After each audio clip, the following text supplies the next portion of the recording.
Hi everyone, welcome to another episode of Data Tech Talk. Today I have a really special guest with me today. I have someone who has been in the data governance world for a really long time. She's one of the leading data governance trainers in the UK, and she has a very unique level of experience in the data governance field as well. She is also a director and committee member of DAMA UK, but she does so many other amazing things. I'll just let her quickly introduce herself. Nicola, thank you so much for joining my show today. Oh, thank you so much for asking me, Shamma. It's an absolute honor to be on here today. Yeah, I think you made me sound amazing, so thank you for that. But I think, yeah, I used to be what I'd consider a kind of data governance consultant. I'd just come and roll my sleeves up and do data governance for people. But I realized it took a really long time. And, you know, that's not helpful for you to have consultants on site for like 2-3 years, whatever. So the last few years, I've really focused my efforts on helping people to do data governance themselves. And with that in mind, I do lots of training courses and coaching and really giving people the skills they need to be successful at data governance. And I find that so rewarding that I'm helping more people do successful data governance that way. That's awesome, Nicola. Thanks so much. But you did talk about your courses, so I'll just let people know that I will post the link in the comments below, just so that you can have access to those training courses. And there are a few really good ones coming up, if I'm not mistaken. We'll talk more about that in a bit. But so Nicola, just in terms of your experience in the data governance world, it's one of those unusual career choices. So whenever I have one of the thought leaders coming in with the data governance in one of their headlines, I really want to ask them what made you choose this journey. So if you want to give us some insight. Yeah, and it's probably a story I've told many times, so apologies to anybody listening who's heard this before. I was actually a business project manager for a data warehouse project for a large UK bank. And I had a fabulous IT team, and we worked really closely together. They taught me everything I know about data warehouses. And when we came to migrate from the old data warehouse to the new, they told me we'd got some really rubbish quality data. So between us, we thought it would be really helpful to clean up the data and fix it as we migrated it. And we were really proud of ourselves. We were young and enthusiastic, and we'd done good, kind of thing. And then I was also a young and naive project manager, and I had to go to the finance manager and get him to sign off his new reports. And he wouldn't, because he couldn't reconcile them. He's going, but the numbers are different. And I'm going, but they're better. The data was rubbish. And, finance people, and I understand now that they have to reconcile. They can't just say, oh, we'll take Nicola's word for it that the data's better. They have to be able to account for any difference. And so I got really upset that we'd done something good and nobody cared. And then even worse, we did things in the wrong order because we were young and inexperienced. And when we came to then put the source systems onto the new data warehouse, the data went back to exactly what it was before, because we never fixed the problems on the source. We only fixed it on the migration of the data.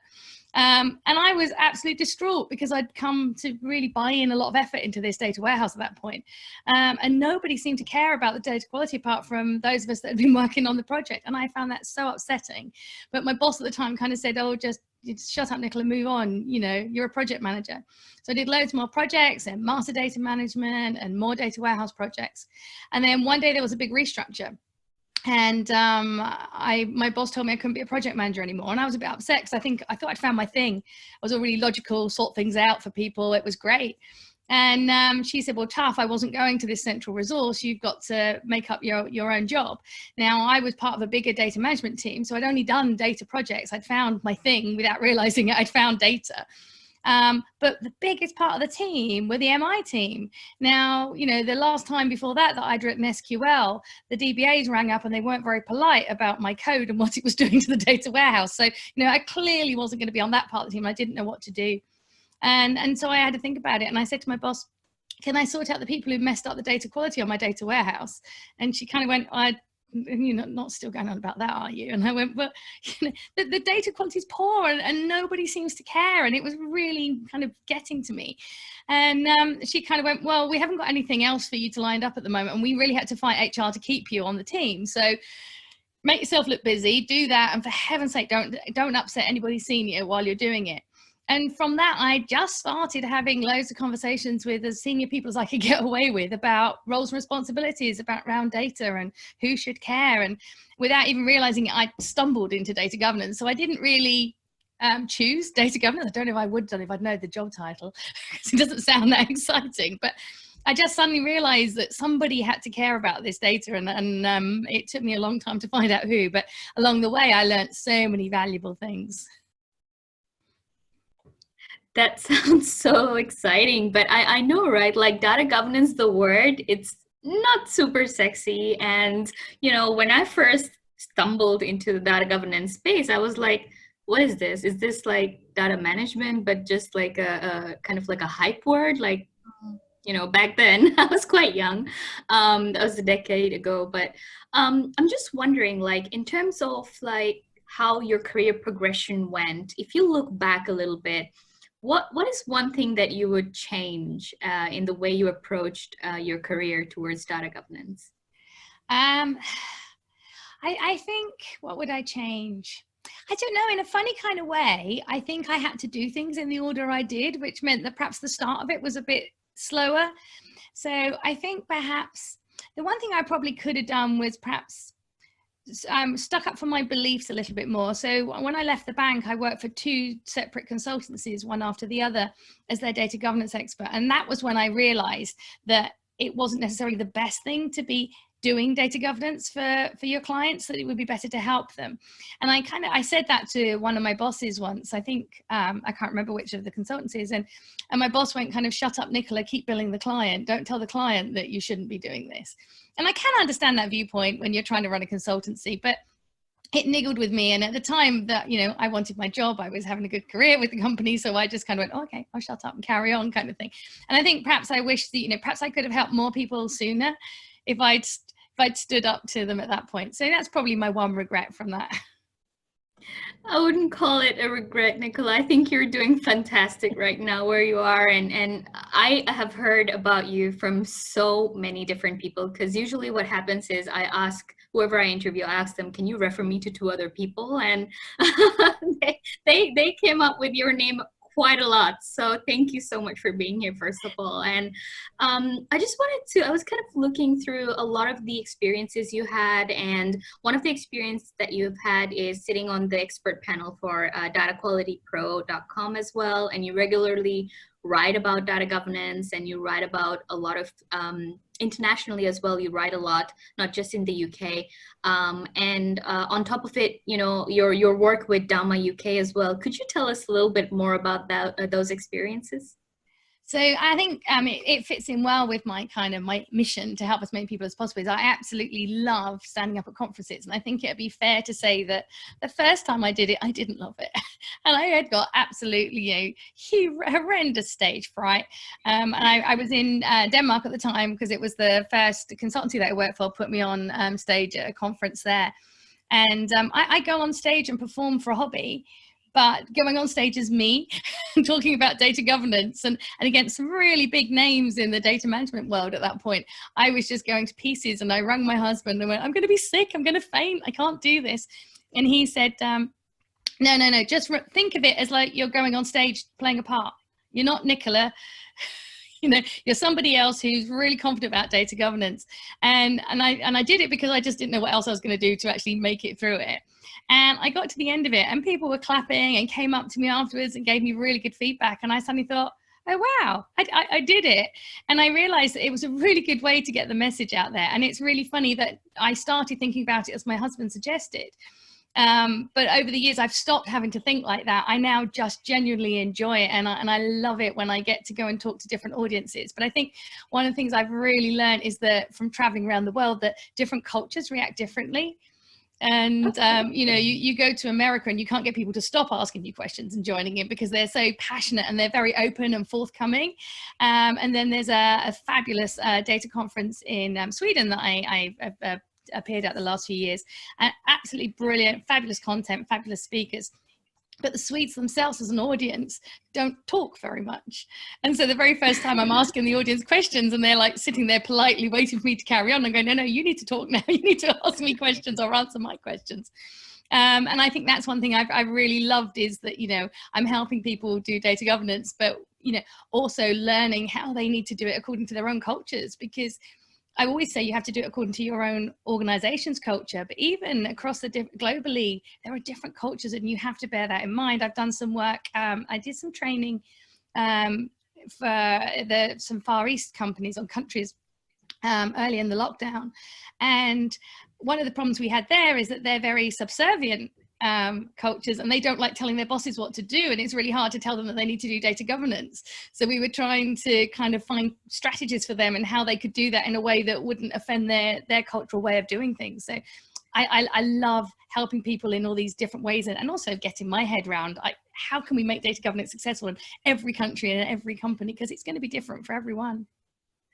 Nicola, this is one point I haven't heard before, but this is something that exists, and this cultural difference is something that not a lot of people think about, right? Like when they're leading their company and they know that they have business units in UK, in France, in USA, in South Asia, for example, like in India or Bangladesh, and you know, they think that they are running their company just as they would back home, but you know, this cultural change and cultural differences is so important to take into account. Could you tell me maybe one or two stories about that? Like, how did you manage to work around it? I would love to know something from a very conservative culture as well. I think a lot of it is more being humble yourself and willing to learn. And because I always think that it's not thinking you know everything. So, I mean, I can tell you one of the examples. It was Sweden when I was helping a Swedish client, because, you know, I tend to say, right, you know, you've got to tell people what's in it for them, get some senior stakeholders to agree, and then we're set to go. We can start doing our data governance. And of course, the Swedes go, no, we can't do that.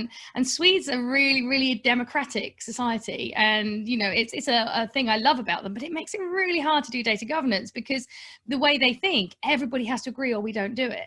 So the way I would normally do data governance is to get, you know, a few senior people to agree and support me. And then I will try and convince everybody it's the right thing to do, but I'm not adverse to getting some senior people to saying, just do what Nicola says, kind of thing. But in Sweden, that doesn't work, because you have to convince everybody or it's not going anywhere. And so I think that is that kind of, and from that point of view, you then have to think, well, perhaps we need to do our communications different, or our communications to perhaps the wider audience sooner than we would do in other cultures. And I think you summed it up correctly. I think the bigger problem is when you've got global organizations, because the central team that are implementing it think that they can do it the same way everywhere. Mm-hmm. And another one that made me really realize this early on was when I was first working for myself. I was working with an organization who had to comply with European legislation. I was working for the UK company, but they also had a German and an Italian subsidiary. And, you know, this is obviously very stereotypical, but the English side, we were working with the regulator. We were trying to understand what they thought they wanted and deliver the right data governance that met their requirements. And I was asked if I could talk to my counterparts in Germany and Italy to check that the group as a whole were doing things in line. And the German was typical. They were actually doing over and above what the regulator wanted. They were dotting the I's and crosses the T's, because they wanted to make sure everything was perfect and beyond reproach. And I was going, oh, I don't think you have to do that. And they go, no, we're going to do that. And I'm going, oh, okay, fine. And the Italians were the other end of the extreme, being really laid back and saying, well, you know, we'll wait and see. You know, hopefully they won't pick on us first. We'll hear what they say about something else. You can't do nothing and wait. This takes a long time. And I think that kind of really highlighted the differences between the cultures. And they're, you know, I know that there's lots of jokes about cultural differences and things, but they're really, really real things. And you have to remember them and take them into account, because it can impact the success of your initiative.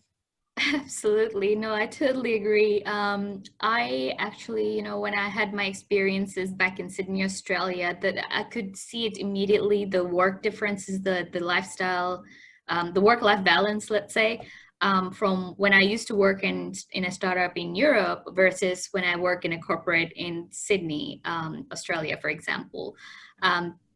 Totally relate to that. I did struggle for a couple of months when I went there first. I'm like, why do people take 2 days to reply to an email?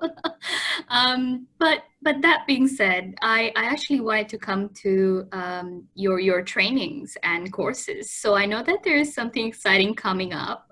Could you please tell us a little bit more about your trainings upcoming? Yeah, so I'm doing my kind of what I call my standard training, which is called Getting Started in Data Governance. And I named it that because I just wanted it to be something that's entry level for people who have just either landed the job or been told they're doing the job and have no idea where to start. And it kind of takes you through the methodology that I've developed over the years. And methodology probably sounds a bit grand, but I realized that I've had many opportunities by now to do data governance. And there are certain things that I now always do because they always work and they're always useful regardless. And there's some things I never do anymore because I did them a few times in the early days and they just caused pain and stress and didn't help me with my data governance initiative. So I don't do them. And then there's like a third bucket, which are it depends. It depends on the company, the challenge, what I'm actually focusing on. And I kind of, over the years, have realized that what I had done without intending to was develop a methodology. So my training course takes you through that. And I'm a really strong believer that there's no such thing as a standard data governance framework. And I get really cross when anybody says that there is and pretends that they can sell one, because there isn't. You need to design something that's unique to your organization.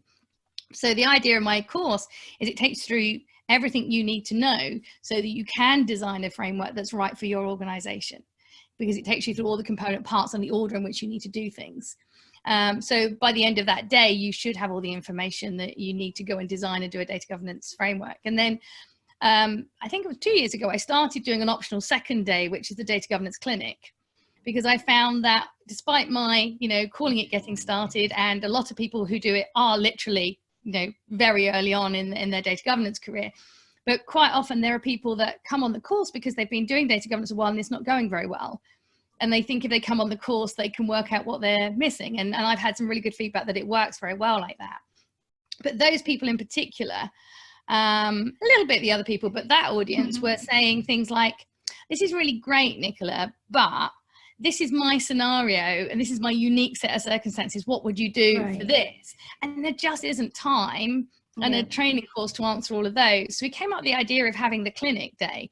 And the clinic day is the opposite. So day one is all very, very structured. And, I'm in my element as a data governance person and liking everything all ordered and sorted. I know exactly what I'm telling people when on the training day. And the second day is the absolute opposite extreme. It's totally free format. So the attendees submit their questions and we go through them. But what I love about it is we go through them as a group. So, I don't pretend to have all the answers, but, I have a lady that sometimes works for me, often helps with the data governance clinic. So you've got two of us who are, experienced in it, but then everybody else on the clinic gets to share as well. So the last one I did, I actually had somebody who'd moved into data governance from change management. And he had some fabulous advice to help people overcome things. So that's what I really love about the data governance clinics, because that's almost like it's the applied learning. So you learnt the theory on day one, and day two, you can come and actually work out what it means. So they keep me on the edge of my seat because I never know what I'm going to be asked next, but I absolutely love doing them and I get such lovely feedback. So I'm really, really enjoying that. And I'm actually going to do just the training course in October. So my next training course in the UK with both days is in 2 weeks' time. But I'm actually in October going to do my training course only over 2 days at Times to Sort North America, because I keep getting asked if people could come on the course and then they work out what the times would be for them, and it's just not convenient. And there's no point getting up in the middle of the night to do training because you're not going to take it on board, or I certainly wouldn't. So I've decided, that I'm offering it then. So I'm really excited about that. That'll be the first course that I'll have done for an American audience. So exciting times for me in my training. I am super excited to hear all this coming up. And for those of you who are in North America watching right now, you better sign up very quick. I will post a link below, but in case you do need it, it's nicolaashcam.com, if I'm correct, right, Nicola? That's right, yeah. So it's NICOLAASHCAM nicolashkam.com. So please do check it out. And the training courses are over there as well. It's under data governance training. And just in case you missed out our last episodes, you can subscribe to our YouTube channels. But in the meantime, I have one last question to ask you, Nicola, before you leave. So I know that, in this COVID situation, a lot of the, let's say, companies are kind of driving their funds to other kinds of projects that actually generate revenue. In your knowledge and experience and the recent shares that people in your courses have done or what you have seen in the industry, could you tell us how this COVID pandemic is affecting especially data governance projects, and how are people reacting to that or are changing course because of that? Yeah, it's a really good question, Shamma. And I actually think, sadly, I'm seeing both extremes. And I heard even only today of yet another person, another data governance manager who's been made redundant because the company's scaling back things that they feel are not important to survive the current recession and situation. But interestingly, whilst I'm hearing stories like that, I'm hearing more stories of people who are starting up data governance or accelerating data governance, because what they've realized correctly is that, in order to survive these circumstances and pivot their businesses to make the right decisions, they need good quality data to base those decisions on. And, you and I know it's going to take a long time to get a lot of data governance in place, but they're realizing that, it's better late than never, and that they need to embrace data governance. So, I've had clients who I worked with last year to do perhaps a light touch data governance, get back in contact and ask me to help them decide, how do we fast track this? How do we get it wider over the organization? And I'm getting a lot more requests for in-house training. Even this morning, I had a phone call from somebody who said, on the back of everything that's going on, they've set up a data governance team and she's been given budget to recruit her team. And she was talking to me about when they would be in place, could I train them so that they could then design and do the right thing? So I think sadly we're seeing a bit of both, but I get really heartened when I see the fact that people have realized that it doesn't matter what industry you're in or what your business is, you can't make the right decisions if you haven't got good quality data, or at least you understand that data. Otherwise you could be making totally wrong decisions. And then, it wouldn't just be the data governance manager you're letting go. You could be losing loads of people because you make the wrong decisions. Absolutely agree. And it's also the link between data quality just as a tool or a service with the data governance as well, right? Like, I think it just comes somehow simultaneously or in cohesion, I would say. But with that, Nicola, thank you so much once again for sharing your experiences, your background, and I love how passionate you are in your and I'm sure it reflects in your training courses, so I can't wait to do them one day. But please, for those of you watching, if you want to reach out to Nicola, let me know and I'll get you in touch with her. If you want to look at the courses again, I'll post a link below. Subscribe to the channel for the next few episodes. Nicola, thank you again for being here. Thank you for asking me, Shamma. It's been an honor.